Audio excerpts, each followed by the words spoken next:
Welcome to Open Range. I'm your host, Gary Emina. Today we're going to spend some time with Rick and Andrea Collins, who are regional authors, editors, publishers for a variety of different aspiring people who want to have their story told or just telling stories themselves of various people they've come across.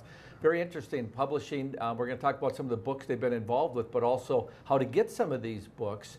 They're local from Bismarck here. We're going to let you get to know them a little bit and then dig into some of those books. So Rick and Andrea, welcome to Open Range. Nice to see you, Gary.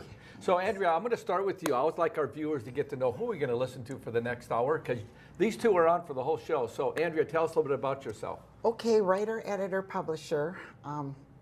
My whole life, I've been writing and editing, publishing later on in my life. But I'm a Williston native and grew up in Williston, got my journalism degree from the University of North Dakota. Started my work in newspaper work. I was fortunate to have as my first boss Marilyn Haggerty, the recently departed dear woman who just died a few weeks ago, and she was my first editor, and I spent some time with newspapers, and then have gone on to business communications and have worked for a number of organizations, Basin Electric, University of North Dakota Alumni Association Foundation, State Bar Association of North Dakota, State Historical Society Foundation, North Dakota Water Education Association. 11 years I was editor of North Dakota Horizons magazine. And I spent about 15 years on the editorial board for the North Dakota Blue Book put out by the Secretary of State's office. So we would work on each one of those new biennial editions. And I also have taught journalism at Bismarck State College. So and that's been my life, just writing and editing and publishing. And so, Andrea, when I look at, we're going to talk about these books. I mean, what you just described, I didn't know that all about you, but I mean, that's really fascinating. So when you take that historical context from all those different places you've touched and been a part of, it gives you a broad knowledge of information to be able to write about, but also it gives you a perspective that not many people have. Well, I'd say, and we have 3 daughters, and while they were young, I didn't want a full-time job. So many of this work weren't full-time jobs. They were contract work I did with people. So I was able to do a lot and work with a lot of different groups over the course of the years. If I'd had full-time jobs at all of these, I'd be about 120 years old right now. So some of them were overlapping. So well, and what I think is fascinating, we're going to dig into some of these books and what's behind some of them, but that background really plays into it so well, because I've known you and Rick a long time. So Rick, tell us a little bit about yourself so our viewers at Open Range get to know you.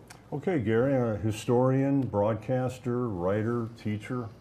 I went into broadcasting. That's what got me to North Dakota. Back in 1982, I finished broadcasting school at what was then Brown Institute. After I'd gotten out of the Army, I'd served over in West Germany for a couple of years. And when I got done with broadcasting school, there was a radio news job opened in Williston, North Dakota. And I'd never heard of Williston before, but I took a look at a map, and it had Fort Buford State Historic Site and Fort Union National Historic Site. I love history. I said, let's go. This would be a great adventure. So I ended up in North Dakota in 1982 and been settled here pretty much ever since. I worked at K-Fire Radio, the late 80s. I was the old Reb's last morning newsman, a legendary figure in radio. And I know a lot of your listeners remember the old Reb fondly, and I really, it was quite an education working with Jack.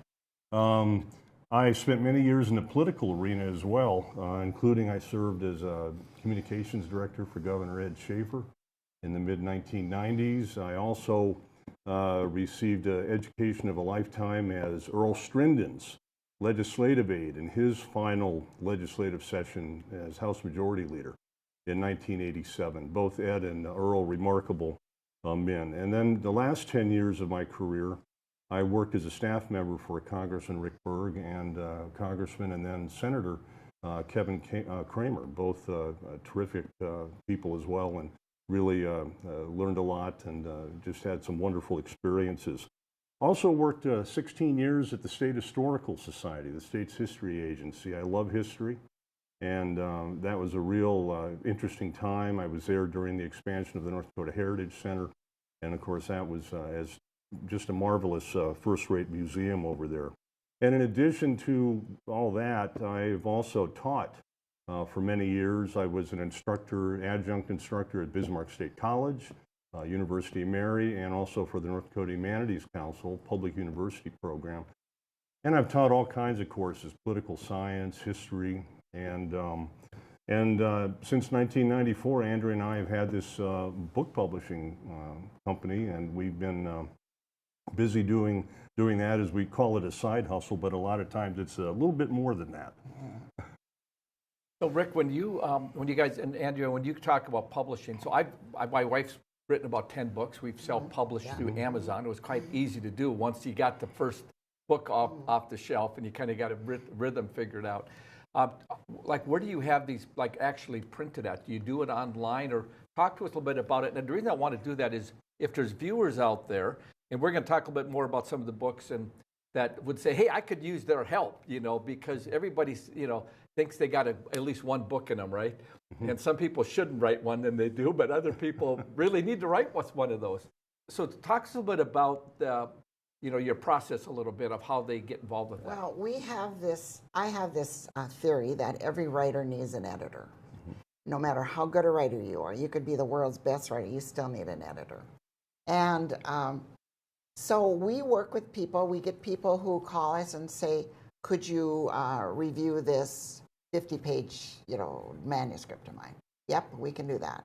Others, can you help me write it? Can you coach me on the writing? Which we're happy to do.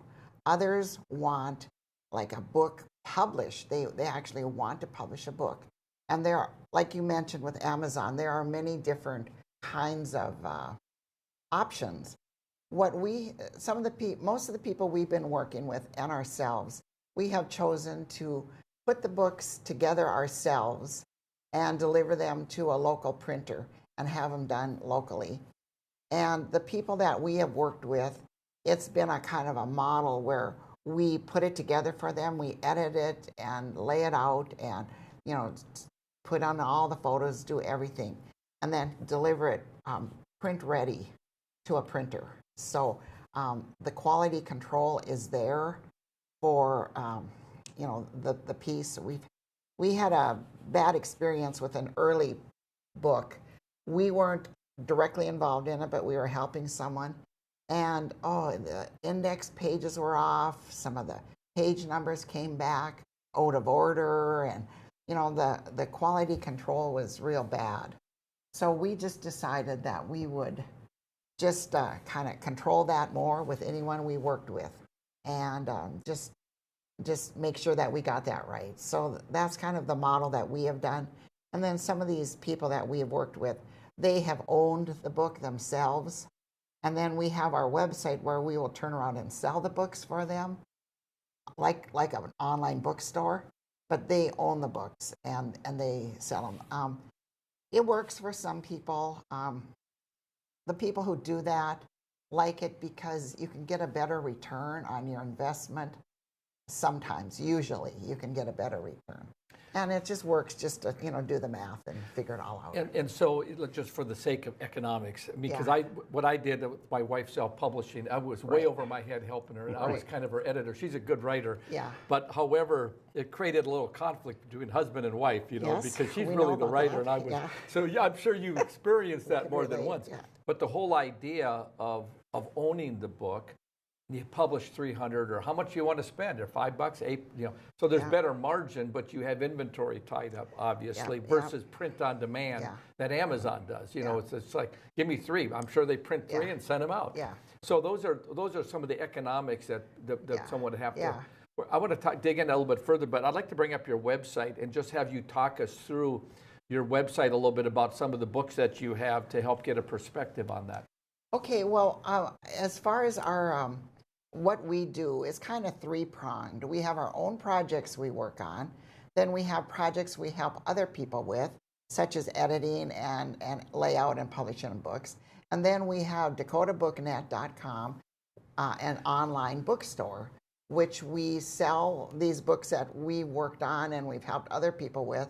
And then other people who have books to sell, we just they come to us, we review them, and if we decide it's a good fit for our website, then we just purchase, stock from them like a regular bookstore would, and just sell them online too. So we've got a nice collection of all kinds of books. We've got, oh, you name it, history, food, cooking, biographies, and just just. I think I noticed when I was looking at some of the stuff that you had online that you had like Dick Armey's on, who I just did an interview with on the Horn, and I thought, wow, Right. did you help Dick? But your point was, no, you help sell books and Right. and being regional for the Midwest up in the Dakotas.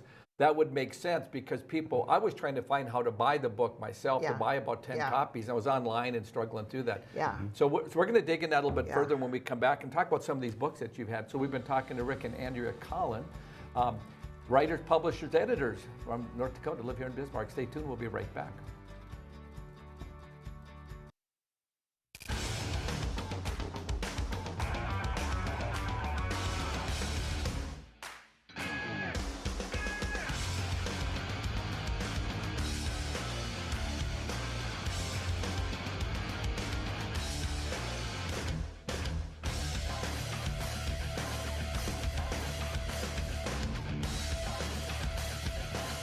Stop out to our facility, Highway 22 South.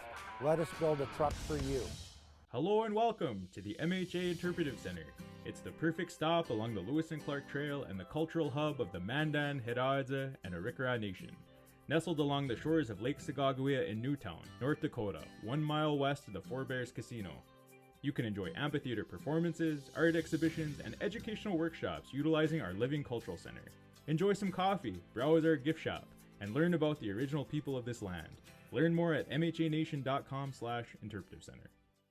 Welcome to Arrowhead Cleaners. Newly renovated, modernized, and ready to make your cleaning needs hassle-free. From commercial and residential wash and fold laundry services to the latest in professional dry cleaning techniques, we are dedicated to your unique needs, offering alterations, fabrications, and even custom hat making. So whether you're a busy professional, a family on the go, or even a rodeo champion, Arrowhead Cleaners is here to take your things from messed up to dressed up. Now celebrating our 64th year in Arrowhead Plaza.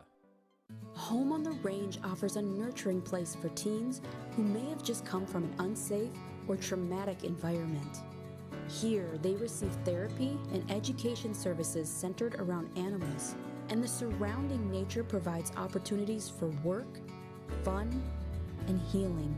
Life skills learned at Home on the Range are carried with residents when they return to the community with new talents and a greater appreciation for themselves and others.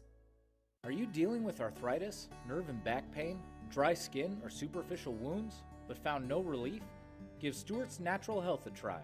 For over 4 decades, Stewart's Natural Health has been helping people and animals with herbal and natural oil lotions, ointments, and creams with a mission to help you relieve pain and feel your best using the power of nature.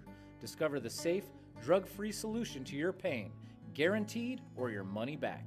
Visit stewartsnatural.health today. West River Equipment of Mandan is here to help you maintain peak productivity in your operation. As an authorized dealer for many high-quality equipment lines, we have the new and used equipment it takes to make your farming, ranching, or construction operation profitable and efficient. West River Equipment also has the parts on hand and the experienced technicians in our shop to get your equipment back in action fast. Find what you need at West River Equipment on Old Red Trail in Mandan.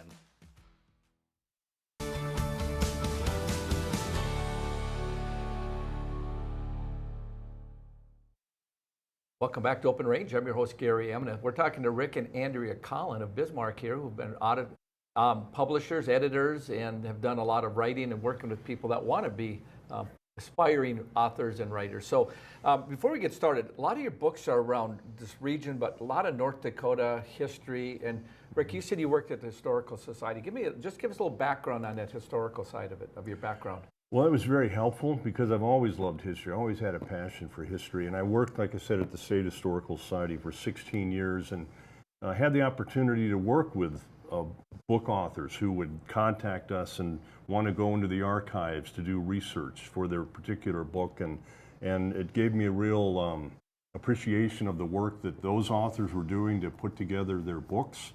And then all the years I was teaching at BSC and the University of Marion and with the Humanities Council of North Dakota, I was teaching a lot of history courses, history of World War II, the Vietnam War, the presidency from FDR to Reagan, America in the 1960s, and all those history courses gave me a real appreciation for how important history is. And working with those authors when I was at the State Historical Society, it just really, I think, made me talk to Andrea a lot about how important putting books out are and people telling their stories. And so because of that, I've always, like I said, had a great appreciation for history, and I'm still teaching today when I'm able to. You know, Rick, I was thinking, and Andrea, just thinking about how you take and put in print. And so the reason I did Dick Armey's the 6 hours on the horn and want to do additional people is so much that younger generation, they just don't pick books up. You know, they're used to that 5-second attention span on TikTok. And I thought, hey, if we could get Dick Armey telling his story 5 or 6 hours, people will pick it up in a podcast and they can learn because they'll hear something they've never heard before and never will because they won't pick that book up. So, I mean, I think I'm just encouraging you guys as you think of audio and what you've done in print, taking that, because I'm excited about having you talking about some of the things you've worked on and some of these stories, like Jack Dalrymple's book, which we'll talk about in the next segment. But let's just pivot a little bit and talk a little bit about some of the books you've done and kind of set the stage for the type of things you've done. Let's bring up one of those, first copy of one of those books, and one of you take it away and let's talk about this particular book or the author, Okay, yeah, Sagas of the Smoky Water. Well, I didn't mention when I was talking about my background that I spent a few years working on Capitol Hill when I was in my 20s, and then worked for Congressman and then Senator Mark Andrews on Capitol Hill. And I have since gone now in the later end of my career, worked for Senator Kevin Kramer. But after I left Washington, I just wanted to go back home to Williston for a while. There was an oil boom going on, and I just thought it would be kind of an exciting time to be back. I wanted to just kind of reconnect with my family. And that's where I met Rick. Rick had just moved up to Williston to be a radio news reporter. And one of the projects that we got going on was the Sagas of the Smoky Water. It was a community history book. Well, it was a book of the very, very early days of northwestern North Dakota. And Smoky Water, it was an Indian term for Missouri River. So the local historian, much loved man named Ben Ennis in Williston had written this manuscript. And so Rick and I were among those who worked on getting this book published. We typed it in and, got the pictures and did the index and, had worked with found a printer and published it and sold it. So that was kind of our first interest. And it was targeted to come out during the centennial of Williston, 1987. 1987. 1987, yeah. right. I see the Williston centennial. Yeah. And that and other projects, Rick and I got better acquainted with each other and got married in 1986. So 40 years later, nearly 40 years later, we're still going strong. But that was such a fun project that it kind of gave us impetus to think about doing other book projects. Yeah. So let's talk about, want to talk about that book at all, Rick, or should we go to the next book and just give a little bit of background? I think all we can say is that it has now been republished. It was sold out for a long time out of print, and it has now been republished. And it's a great, great book about the history of very history. early days of Northwestern. Well, North and I Dakota. think of the Historical Society, Rick, when having worked there and the archives and what's available there that people don't know about, and myself. I mean, Yeah. I've always felt when I first started doing this show that I wanted the Historical Society to do a show a week because talk about what's going on around the state, places to go, activities, but also building this legacy because I wanted this to be about North Dakotans or some history with that. And sometimes the angles are not all North Dakotan, but the reality is it's still us living out our lives, and that generational stuff is so important to be passed on. And it really doesn't is. unless somebody does what you guys have done. Well, and the State Archives is a great resource for not only the state of North Dakota, but for the nation. And one of the things I really enjoyed when I was at the State Historical Society, again, was putting book authors in touch with the wonderful people who work in the archives. Those people are first-class professionals, and they really delivered whenever somebody would have a question or looking for a document or a photograph. They would steer them in the right direction. Is there a and charge help for that? Rick, so let's say somebody's out there and say, hey, I'm from Buell and I want to talk about coal or whatever that would be. How does that process work? If someone just says, I want to go down there, because you pay your $12 or whatever to go in and do as a tour. But walk us through this, the viewer out there to understand that. It's been a while since I've been there, but when I worked there, it would be a matter of contacting the state archives. You would be in touch with a staff member, and they would take your request or the question you might have, and then they would do the research. And if you were looking for a particular photograph or some document, there'd be a cost for the reprint of the photograph or the reprint of the document or sending the document to you on email. But otherwise, very minimal, and it's no cost to contact the staff and start the process. I'm sure it's all online and pretty easy to get at today's model. They have a wonderful and just website. to go in there, and I've spent many a times researching old newspaper articles, going through their microfilm, and they have indexes of like photo libraries, and it's just That's the fabulous. best. That's going to have to be a story that's going to have to happen here in Open Range that we're going to have to talk about. So let's go to your next book, and let's talk about another book here because my time is, this show is over. I'll have to have you back for another show here probably. All right. Who's this guy? Bloody Knife, Custer's favorite scout. Again, Ben Innes, the esteemed historian who had written Sagas of the Smoky Water, which of course we just discussed. Andrea and I we really had learned a lot working on that Sagas book, and we were living in Oklahoma in the early 1990s. I was working on a NASA contract at Oklahoma State University at the time. And I was always interested in Ben's book, Bloody Knife, which had come out in 1973, but it was out of print.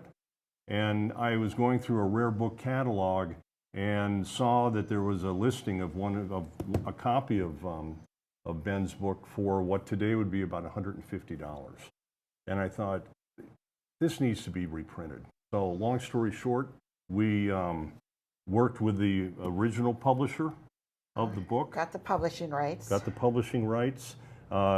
Worked with Ben's widow, Jane, a wonderful woman in Williston who just died here about a year or so ago at the age of 101. And she was wonderful to work with, and we got the rights for the reprint of the book.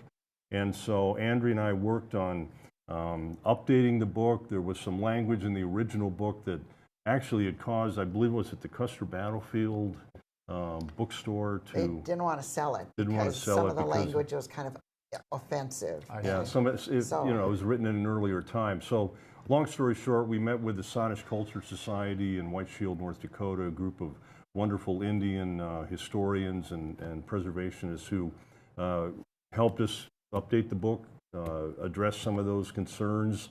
And we had a preface written by a descendant of one of Custer's Indian scouts, Doreen Yellowbird, added a lot to the book. A lot of photographs, worked with Chet Nelson, who was a longtime chief fiscal analyst for the state of North Dakota, a wonderful man. And Chet gave us several of his photographs, which had never been published. They were from Custer's personal photo album that he had gained access to and purchased. And we printed a lot of those pictures in the book, and so it came out in 1994. And then we were looking for a publisher, where can we do this? Right. We got nowhere. We could not find anything to figure out. So we thought, okay, let's figure this out ourselves. Yep. So I remember going to the library and checking out books, how to publish a book and all this stuff. And we just decided to, form our own publishing company and start doing this. So that was kind of the birth of Smoky Water Press is what we call our publishing company. So And it was a tribute to Ben Innes because he had written Sagas of the Smoky Water. And Yeah. we wanted to pay tribute to Ben. So. And so I assume these books are probably even in the state historical library. society library, Yeah, but library are they system. available for sale besides online? Well, this is now out of print. We went through on- 3 they're editions. in library collections. They're You in can- library collections, but yeah. it's not available for sale.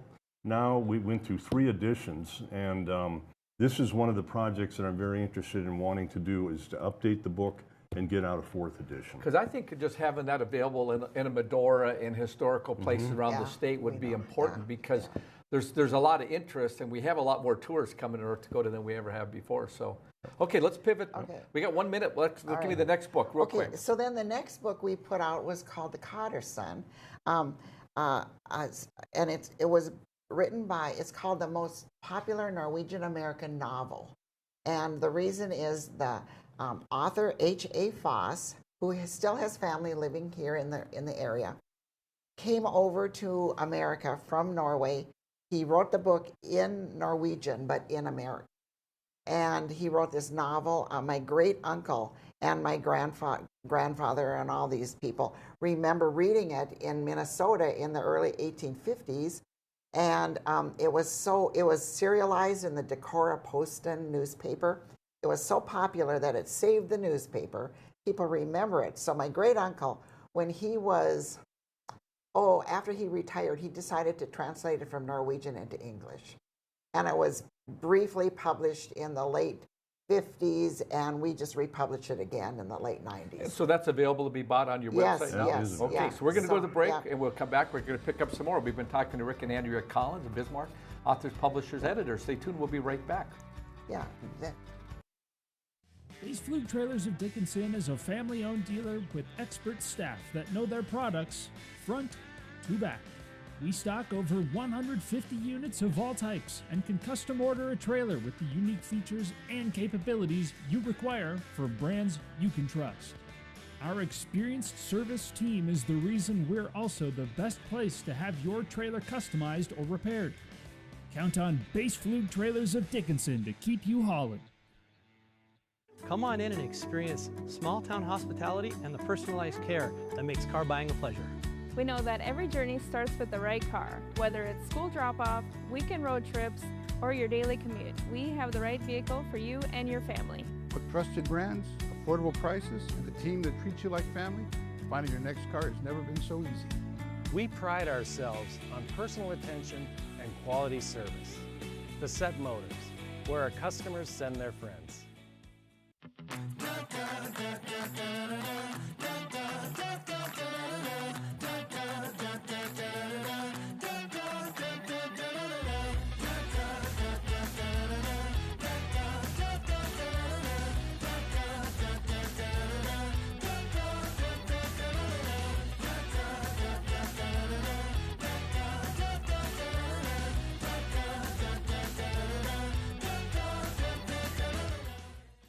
Yeah, U.S. Cattlemen is a member organization that each member has a vote in anything we do with policy. We're representing the independent cattleman or the cow-calf guy or an independent feeder or whatever. We like to support the independent producer. We're talking about mandatory ID, we're talking about cool, we're talking about all the legislation that's going to be coming down with the new administration. There's going to be lots of moving and shaking. So always check us out at our website, uscattleman.org. I'm $27,000 in credit card debt. Okay. You have to radically do something different because if you keep doing what you've been doing, you're going to keep getting what you've been getting. Now's not the time to be doing math. The time to be doing math was when we didn't go into $200,000 of debt. If you are freaked out and you're stuck in these debt payments and you think it has to be a part of your life, it doesn't.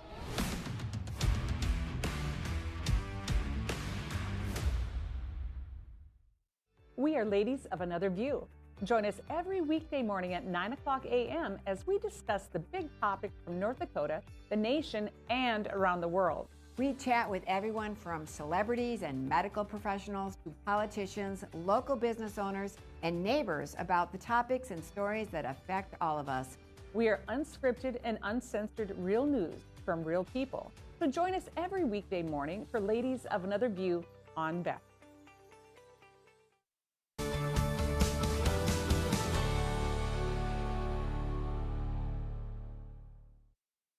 Welcome back to Open Range, talking to Rick and Andrea Collins of Bismarck, editors, publishers, and done a lot of things with books. Let's talk about Mr. Wheat, because I actually have that book on my shelf. So Rick, tell us who's featured in Mr. Wheat. Mr. Wheat is the legendary Milton Young. He was the longest serving senator in North Dakota history, 36 years from 1945 to 1981. He was known as Mr. Wheat because he was the go-to guy in the Senate, anything related to agriculture and wheat. We have an interview in the book with the historian of the U.S. Senate, Donald Ritchie, and he talks all about how important Milt was in terms of being an agricultural resource and an expert. And he was a farmer, had started out in Lemoore, North Dakota. Born in 1897, he was the last member of Congress to be born in the 19th century when he left office in 1981.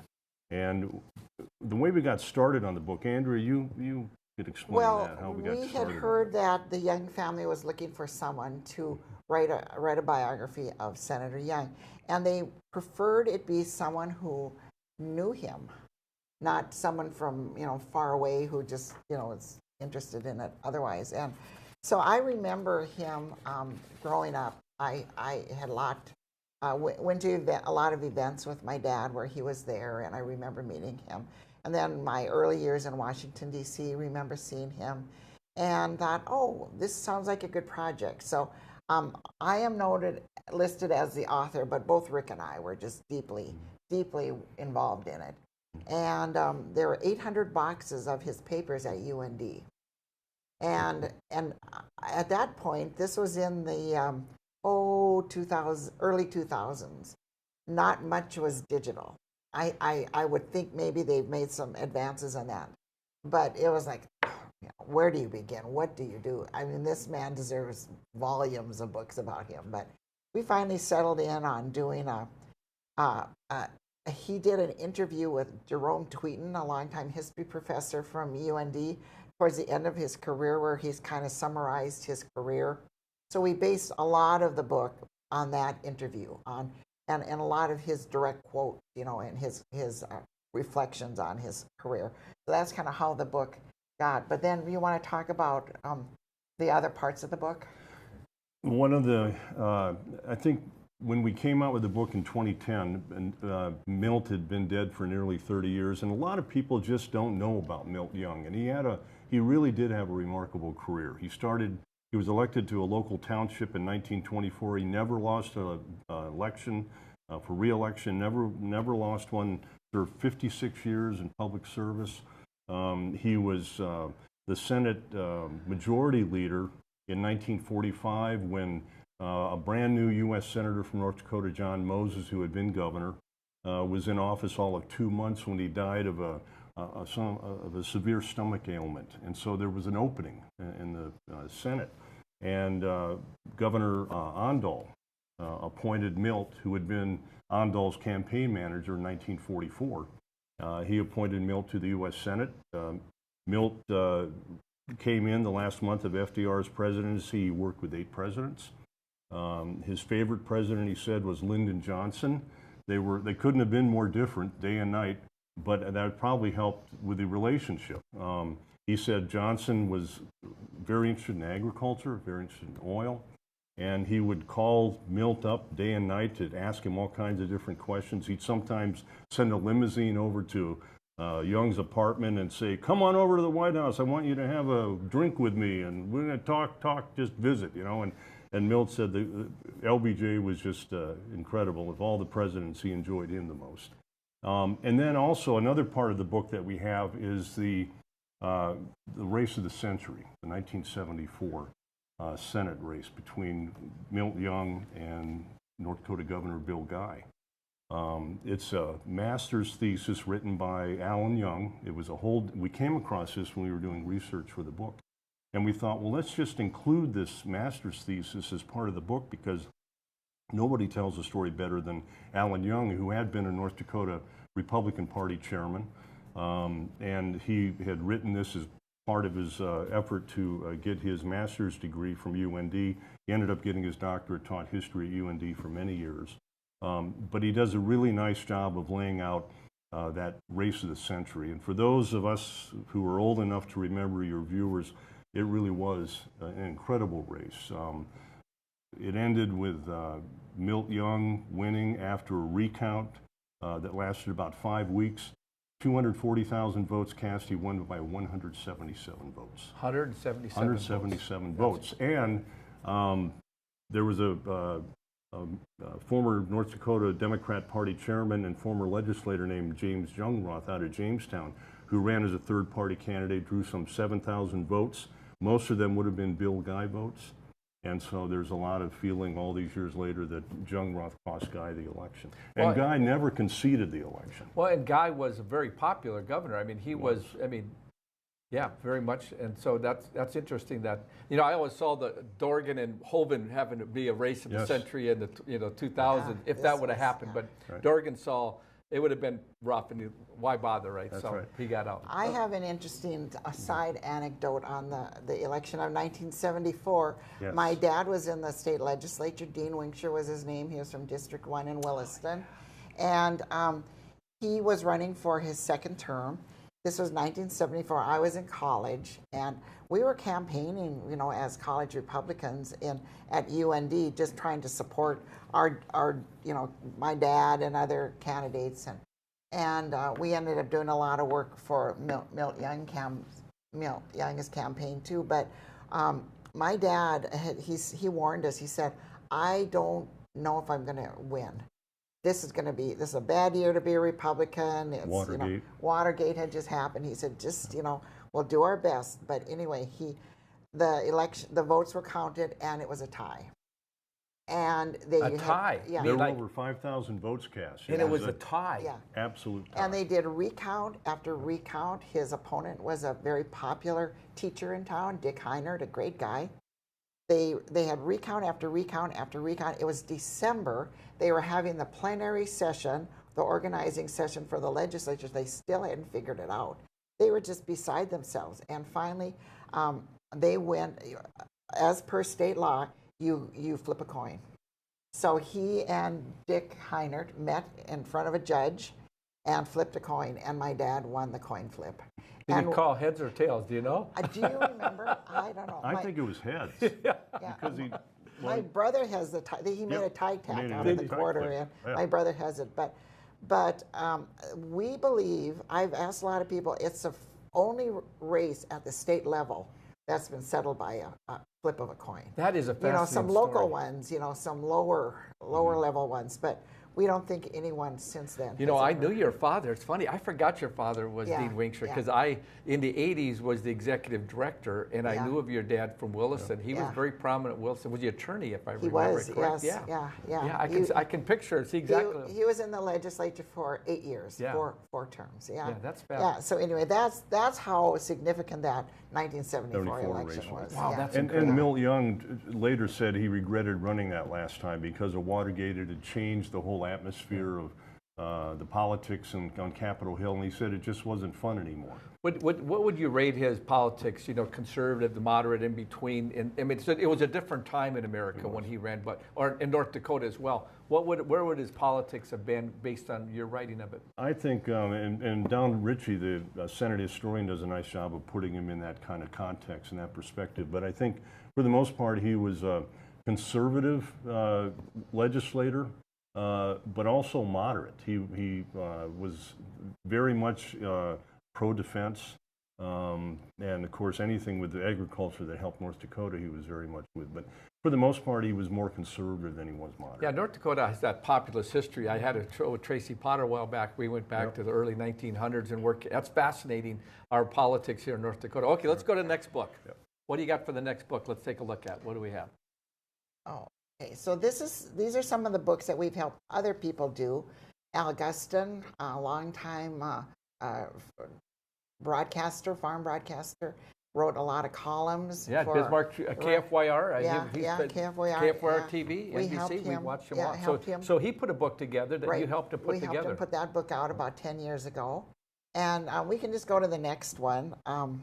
Actually, Al's book, it features like 160 of his columns. He writes every month for North Dakota Living, a column, and he's still doing it 10 years after this book came out. Coming to America, you interviewed Klaus Lemke. Yeah, I had Klaus Lemke on, and that was a great interview. I love Klaus and Marcia. They've been longtime political people, but this whole story of him being in the military and how he came in, I think it was Minnesota or Wisconsin, and he ended up in North Dakota. Yeah, great citizen of North Dakota. He Dakota. kept talking about this book he was going to write, and we said, well, let us help you when you're ready. And he came to us, and we really worked it over a lot with him. A lot of pictures, and just had a great time working with him. I didn't finish it, Klaus. If you're watching, I apologize, but I got about 2/3 the way through it, and it's good. It's a great story. It is, and former Governor Dalrymple wrote a wonderful foreword to the book. That's correct. I remember that. But Marcia and Klaus were a lot of fun to work with. They're a great couple. Great people. Yeah, good story. So that was one where we helped write it. We edited it. He wrote it. He edited it. We laid it out for him. We got it to the printer and worked with him the whole process. So we're going to go to the break here in a few minutes, and I want to think about the last segment, and I want to talk a little bit about a couple more of the key books you wrote, but also want people to understand, I want to dig in a little bit further about how, I'm sitting out there and thinking, I got this book in me, but I don't know where to start. I want to get information, how people get a hold of you, and a couple tips you can give them to get started. So, okay, we'll do that. So we've been talking to Rick and Andrea Collin and Bismarck, who are editors, publishers, and help people just get their book off the ground in lots of different ways. So I'm your host, Gary Emmett. Stay tuned. We'll be right back. Hey, y'all, it's Trent on the loose. I want to tell you, Lady Blue and I, we got a lot of miles together. But you know what? You and I got a lot of miles together as well. And all I want to do is bring to you the information on how we maintain a domestic supply of food and fuel for future generations. So I'm going to continue to travel the world and unearth the stories that make it possible that we can live in a free United States of America. Welcome to Arrowhead Cleaners. Newly renovated, modernized, and ready to make your cleaning needs hassle-free. From commercial and residential wash and fold laundry services to the latest in professional dry cleaning techniques, we are dedicated to your unique needs, offering alterations, fabrications, and even custom hat making. So whether you're a busy professional, a family on the go, or even a rodeo champion, Arrowhead Cleaners is here to take your things from messed up to dressed up. Now celebrating our 64th year in Arrowhead Plaza. Are you dealing with arthritis, nerve and back pain, dry skin, or superficial wounds, but found no relief? Give Stewart's Natural Health a try. For over 4 decades, Stewart's Natural Health has been helping people and animals with herbal and natural oil lotions, ointments, and creams with a mission to help you relieve pain and feel your best using the power of nature. Discover the safe, drug-free solution to your pain, guaranteed or your money back. Visit stewartsnatural.health today. West River Equipment of Mandan is here to help you maintain peak productivity in your operation. As an authorized dealer for many high-quality equipment lines, we have the new and used equipment it takes to make your farming, ranching, or construction operation profitable and efficient. West River Equipment also has the parts on hand and the experienced technicians in our shop to get your equipment back in action fast. Find what you need at West River Equipment on Old Red Trail in Mandan. Ashley, North Dakota is where life moves a little slower, but never gets dull. From hunting, camping, and fishing to safe streets where kids can be kids, this is the best of small town living. And Ashley offers everything you need, from healthcare to hardware to countless ways to stay active. Here, we've invested in our future with major upgrades to roads, parks, and education. Whether you're here for the day or here for life, you'll find Ashley's where you ought to be. Since 1980, Circle Sanitation has been providing exceptional waste hauling services to every customer, big or small. Whether you just need reliable weekly pickup, roll-off containers for major projects at home or the construction site, or your needs are somewhere in between, Circle Sanitation has you covered. We're a locally owned family business and currently seeking dependable men and women to add to our team. Wages are competitive and benefits comprehensive. Call us today or visit circlesanitation.com.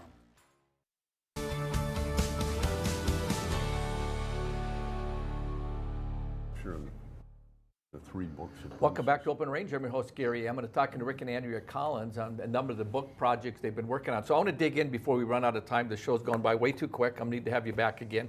Talk a little bit about some of the books you've worked on with other people that have done work. Andrea, go ahead. Right, yeah. Well, from 2019 to 2022, for several years, we worked with Bruce Jovic on a number of books that he was writing. Innovative Entrepreneurs were the books. And, oh yeah, there they are up on the screen. He was very involved with the UND Center for Innovation. So during those years, he just gathered biographies of a lot of innovators and entrepreneurs from North Dakota. So once he retired, he decided to put them into the form of a book, which now, 3 volumes later, is, I believe, 150 profiles of people who have done fabulous things in North Dakota. The first one was Innovative Entrepreneurs of North Dakota and Northwest Minnesota, which touched on some of the people just right over into the Minnesota border. The next one was Innovators and Entrepreneurs from North Dakota. So these were people who left North Dakota and went on to do some really great things. We could not believe the impact that these people who were born in North Dakota went on to have across the world, basically. And then the third book from 2022 is The Innovators from North Dakota, the Change Agents. They weren't necessarily entrepreneurs, but they made innovations in their field of work that were very significant.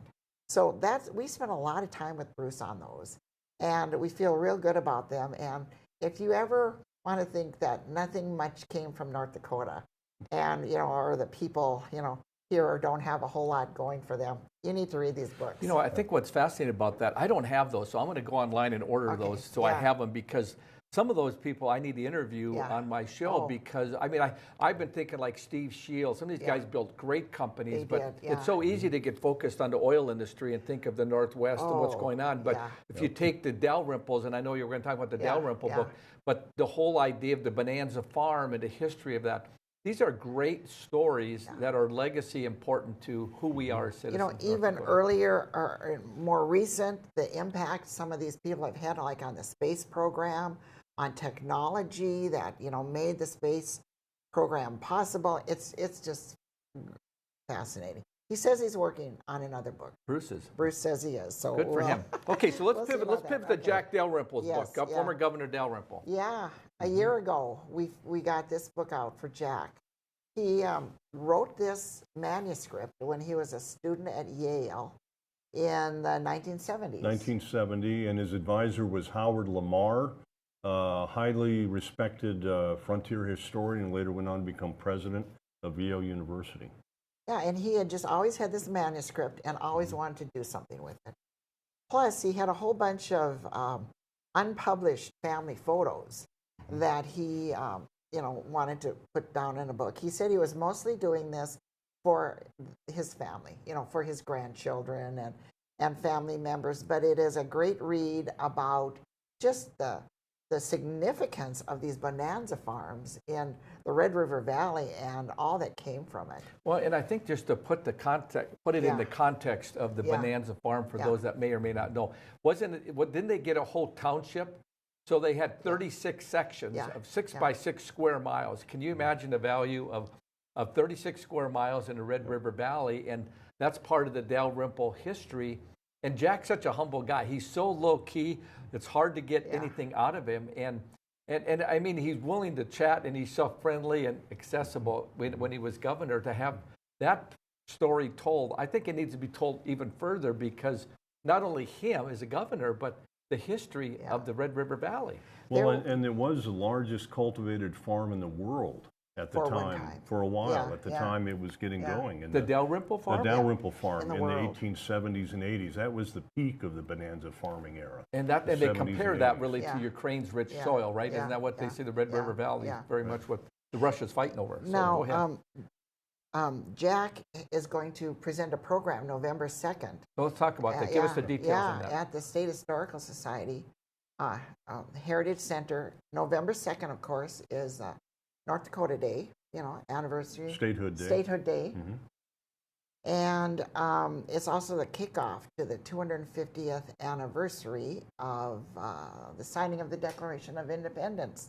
So the state is having a kickoff program that day, and Jack is going to speak about the book, and he'll be available for purchasing them and signing books. And the program with Jack, it's in the Russell Reed Auditorium, 1:30 p.m., and that'll be followed by a book signing. Yeah. November 2nd. Okay, November I want to get 2nd. your get your last book, Yeah. and then I want to have somebody out there know how because we've got a few minutes left to find out how to get a hold of you two and say, I need help getting this book done, because I'm not going to let Gary get in the middle of that one, because I kind of kid around about publishing. Yeah, well, our latest book, which is just at the printer now, Pete Silbernagel, a Linton native, who has been all around the area, but state legislator from District 22 in Castleton, has written a story about growing up in a family of 15 kids in Emmons County in the 1950s and 60s and 70s. And when you say growing up in the shadow of Winchester Butte, kind of, if you know, you know. I'd never heard of Winchester Butte, but it's a real landmark down in Emmons County. And, you know, he kind of ties in how this butte has just been part of his life, you know, and it's just great stories that kind of give you a good idea of just life in rural America, rural small town living. And it's just a great book. Well, you know, I think of the whole Linton area. I always call it to the Catholic, you know, triangle, or, you know, it's got big Catholic families, big Catholic church, and the whole vision of that whole area. And they tend to be fairly conservative politically, the legislators out of there.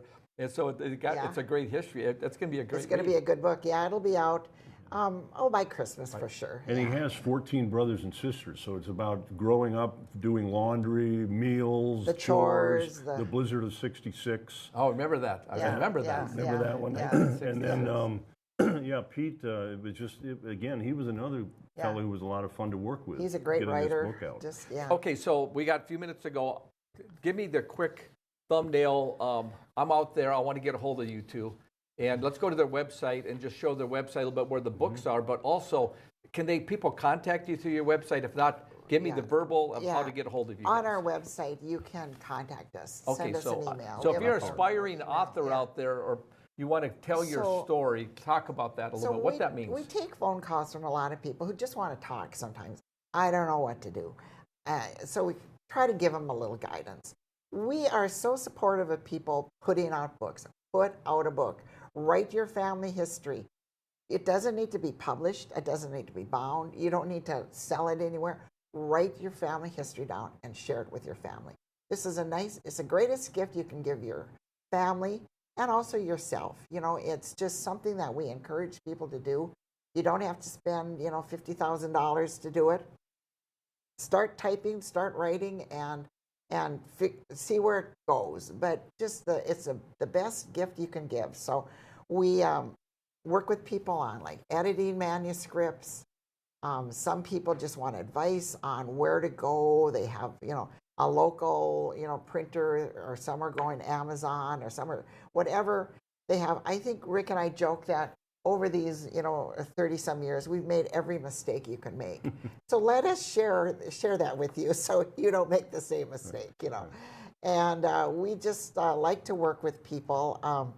If they want to put out a book kind of like these, that we've been doing, we're happy to help them with that. And just reach out to us through our website, and just love to talk to people about what they're doing. We had one author tell us recently that they wanted to put out a book, but they were so overwhelmed. It was like, how do you do this? I mean, it's really pretty daunting when you think about it, because writing a book is no small job. It's a lot of work. And he said, I just was overwhelmed by it. I didn't know what to do. I got in touch with you folks. You made it happen, and you made it easy, relatively easy to put out my book. And he was very, very appreciative of what we had done. And I think what happens is, having helped my wife self-publish, her first book was she was going to do a trilogy, wrote 100,000 words. And it took through, so it was, it took us a while to get through it, but then the second one came quite a bit easier. And then she'd been doing an online devotion on Facebook, and we packaged that all up and have published 8 of those. We're going to do about 4 or 5 more till we're done. The idea with this is you can write about a lot of different things, but telling it into the next generation. That's what Dick Armey said in his book. I have 3 stories, he goes, that I have to have my grandchildren be able to know that Grandpa didn't do that. And so sometimes we just have to tell our story to help people. Get your version. Yep. Yeah. And today, more than ever, with the technology, putting out books is so much easier than it used to be. But we have also seen books come out that are poorly edited. They're not laid out well. They're hard to read. And we just think, gosh, if you're going to go to that trouble, let us help you polish it up a little bit. Let us help you just kind of make it a little, more readable and a little... You are so right in that, because my wife, we have hundreds and not thousands of books in our home. My wife's been a big... But anyway, I moved a lot of boxes. But that being said, she picks up a book and it's poorly written, and it might be great. She gets a little way into it and she goes, I can't do it. I can't read it. I don't know if that person knows what they're talking about. So having someone like you guys helping them. Here's what we're going to do. I'm going to have you guys back, and we're going to talk more about some of this stuff and encourage other people to get out and tell the story. And we're going to have to do something about getting Jack on. Maybe I'll have to have you interview Jack for me and do a show with me. I bet you're capable of that, Rick. Probably a little better at it than I am. So thank you for joining us today in Open Range. You're welcome. Really enjoyed it thank you, Gary. Thank you. So we've been talking to Rick and Andra Collin, who have helped people publish and edit books. And I encourage you to get involved and think about, what is that project you need to do? You need to tell your story. So I'm your host, Gary Eminent. Thanks for watching.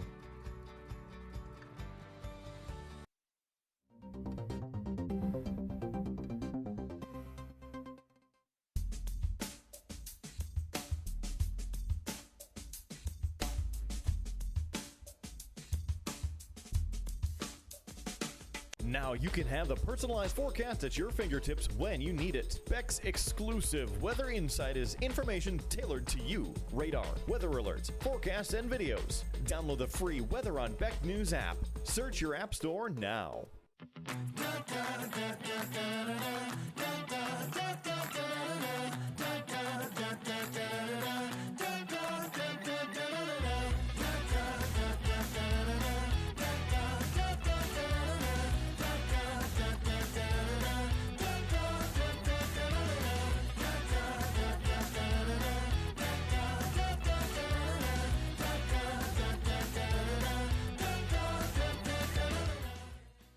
Come on in and experience small town hospitality and the personalized care that makes car buying a pleasure. We know that every journey starts with the right car. Whether it's school drop-off, weekend road trips, or your daily commute, we have the right vehicle for you and your family. With trusted brands, affordable prices, and a team that treats you like family, finding your next car has never been so easy. We pride ourselves on personal attention and quality service. Cassette Motors, where our customers send their friends.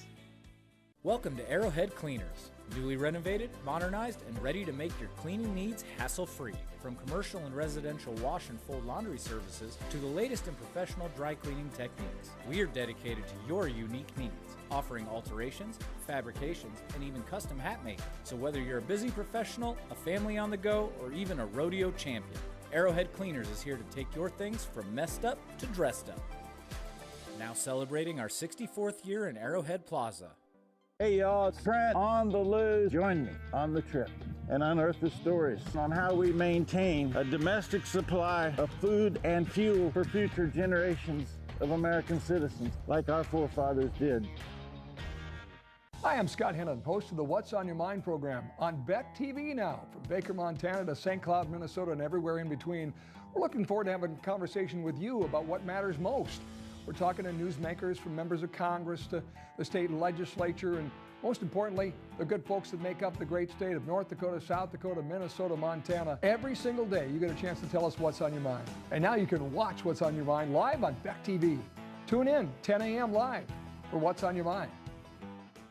We are Ladies of Another View. Join us every weekday morning at 9 o'clock a.m. as we discuss the big topics from North Dakota, the nation, and around the world. We chat with everyone from celebrities and medical professionals to politicians, local business owners, and neighbors about the topics and stories that affect all of us. We are unscripted and uncensored real news from real people. So join us every weekday morning for Ladies of Another View on Beck.